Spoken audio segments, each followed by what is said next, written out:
علیکم ورحمۃ اللہ وبرکاتہ۔ بھائی کہہ رہے ہیں کہ کیا یہ ذی الحجہ کے پہلے 10 دن رمضان کے دنوں سے افضل ہیں؟ اس بارے میں کچھ بتائیں کہ ہمیں ان دنوں میں کیا کرنا چاہیے۔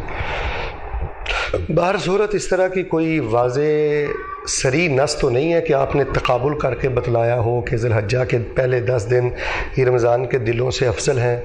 باقی بعض نصوص سے یہ محسوس ہوتا ہے، معلوم ہوتا ہے، اور اہل علم نے لکھا ہے کہ ذی الحجہ کے دن یہ رمضان کے دنوں سے افضل ہے۔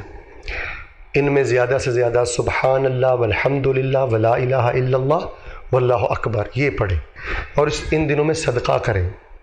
ان دنوں میں آپ کوشش کر کے زیادہ سے زیادہ روزے رکھیں، یا کم از کم یوم عرفہ کا آپ ضرور روزہ رکھیں، 9 ذی الحجہ کا آپ ضرور روزہ رکھیں۔